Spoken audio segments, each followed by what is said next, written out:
रुखसार रसोई घर में चाय बना ही रही थी कि हल्की बारिश होने लगी। उसने चाय के साथ साथ गर्मागर्म पकौड़े भी तल दिए। इसके बाद तौलिया और नहाने के बाद पहनने वाले अंदरूनी कपड़े बाथरूम में रख दिए।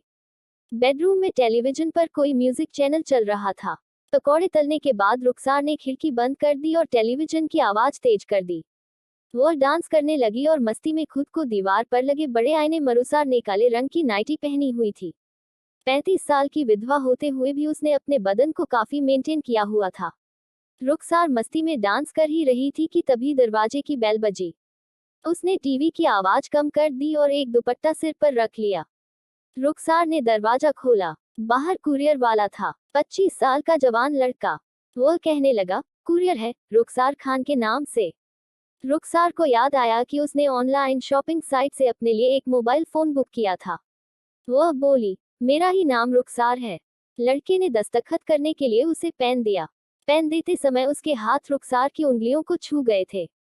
रुखसार ने एक नजर उसकी ओर देखा और दस्तखत कर दिए।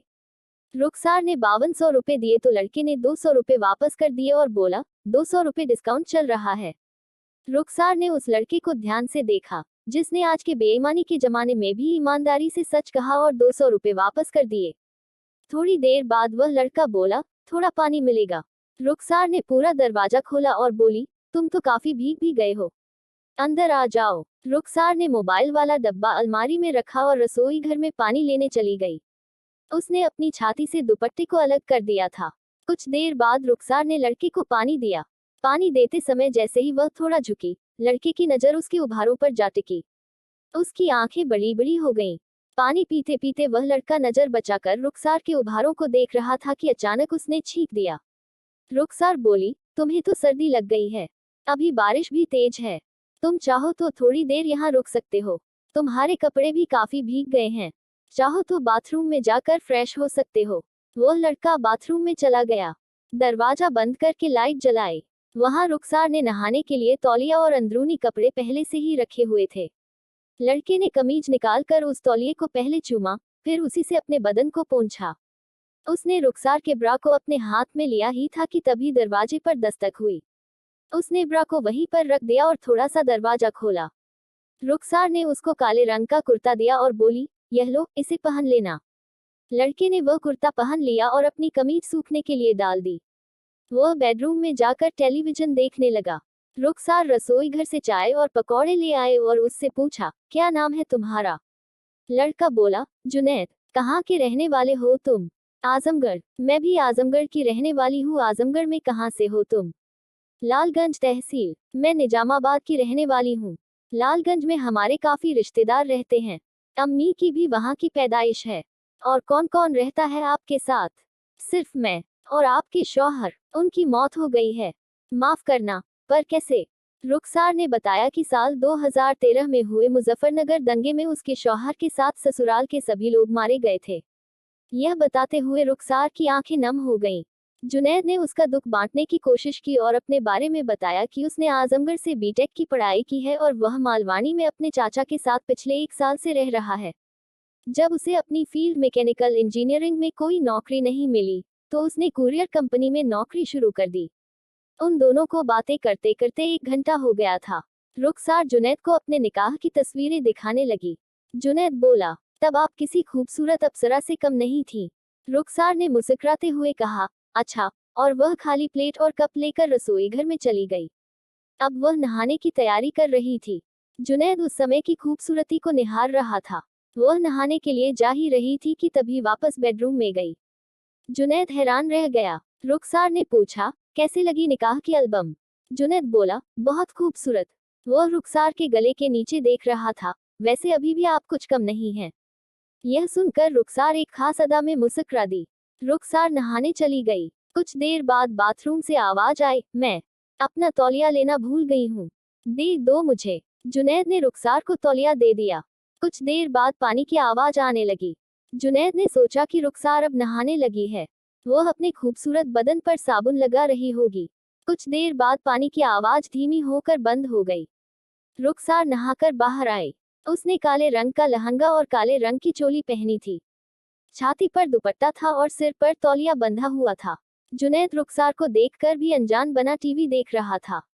रुखसार आईने के सामने खड़ी थी। उसने अपने पूरे बाल खोल दिए थे। खुले हुए लंबे बाल उसकी खूबसूरती को बढ़ा रहे थे। जुनैद के मन में आया कि वह चुपके से उठकर रुखसार की कमर पकड़कर उसे पूरी तरह दबा दे। तभी रुखसार ने जुनैद की तरफ देखा।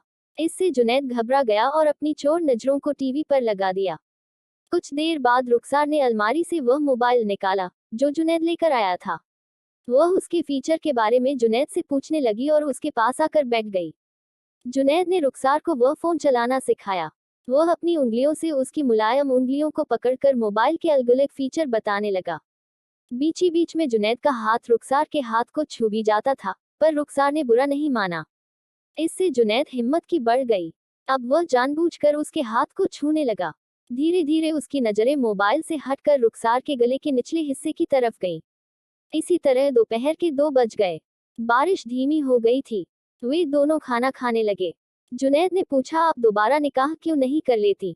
रुखसार बोली, तुमने क्यों नहीं किया अभी तक निकाह? अम्मी तो कई बार जिद करती रहती है निकाह के लिए, पर मैं ही टाल देता हूँ कि अभी तक कोई लड़की पसंद नहीं आई। जब पसंद आएगी तो कर लूंगा। तो कैसी लड़की पसंद है तुम्हें? रुखसार ने पूछा। वही जो आपकी तरह समझदार हो, घरेलू काम जानती हो, जो मुझे रोज गर्मागर्म चाय और बिल्कुल आप जैसे पकौड़े बनाकर खिला सके। रुखसार उसका भाव समझते हुए बोली, मैं तो तुमसे 10 साल बड़ी हूँ और विधवा भी हूँ। जुनैद बोला, तो क्या हुआ? पर क्या तुम्हारे अब्बू और अम्मी मानेंगे? अरे, निकाह मुझे करना है या अम्मी अब्बू को? तुमने वह कहावत नहीं सुनी कि जब मियां बीवी राजी तो क्या करेगा काजी? शाम के 5 बज चुके थे। तभी जुनैद का फोन आया। उसकी अम्मी ने फोन किया था। वह बात करने के लिए रसोई घर में चला गया। रुखसार दीवार से कान लगाए जुनैद की बातें सुन रही थी। जुनैद ने भांप लिया था कि रुखसार पास ही है। तभी जुनैद बोला, नहीं अम्मी, अब लड़की देखने की जरूरत नहीं है। मुझे एक लड़की पसंद है। यह सुनकर रुखसार शर्मा गई और नजरें बचाकर जुनैद को देखने लगी। इसके बाद जुनैद ने फोन काट दिया। रुखसार पीछे से आकर उससे लिपट गई। जुनैद ने उसे अपनी बाहों में भर लिया। रुखसार बोली, तुमने तो अपनी अम्मी से बात कर ली है, मुझे भी अपने अम्मी अब्बू से बात करनी होगी। अच्छा, तुम्हें घर नहीं जाना क्या? रात के 7 बज चुके हैं। जुनैद ने बताया, चाचा किसी काम से आज ही बाहर गए हैं। घर में कोई नहीं है। खाना भी बाहर ही खाना होगा। तभी बारिश दोबारा शुरू हो गई। रुखसार ने जुनैद को रोका। वह बोली, अगर बुरा ना मानो तो आज यहीं रुक जाओ। जुनैद का भी मन कर रहा था उसके साथ पूरी रात रुकने का। रुखसार ने खीर, पूरी और तरकारी बनाई थी, शायद इसी खुशी में कि उसे जुनैद जैसा जीवन साथी मिला था। जुनैद ने खाना खाते हुए कहा, रुखसार, तुम खाना बहुत अच्छा बनाती हो, बिल्कुल मेरी अम्मी की तरह। रुखसार ने जुनैद के मुंह से पहली बार अपना नाम सुना। उसे बहुत अच्छा लगा। थोड़ी देर बाद रुखसार अपने अब्बू से फोन पर बात करने बाहर चली गई। जब वह वापस आए तो जुनैद बोला, क्या कहा उन्होंने? उन्होंने कहा कि अगर लड़का हमारी बिरादरी का है, नेक है और अपने पैरों पर खड़ा है, तो उन्हें कोई इतराज नहीं। इतना कहकर रुखसार के चेहरे पर शर्म वाली मुस्कुराहट आ गई। रात के 10 बजे रुखसार बोली, मैं रसोई घर में सो जाती हूँ, तुम यही बेडरूम में सो जाओ। नहीं, मैं वहां सो जाऊंगा और तुम बेडरूम में सोना, क्योंकि यह घर तो तुम्हारा है। पर निकाह के बाद तो तुम्हारा भी हो जाएगा। रुखसार के मुंह से निकल गया। यह सुनकर जुनैद ने उसे गले से लगा लिया और उसके गालों पर एक जोरदार चुंबन जड़ दिया। उसने उसकी छाती से दुपट्टा अलग कर दिया। रुखसार भी जुनैद से पूरी तरह लिपट गई। जुनैद ने अपने होंठ उसके गुलाबी होंठों पर रख दिए। रुखसार की आंखें बंद हो गईं। उसके बाद जुनैद ने कमरे की लाइट बंद कर दी।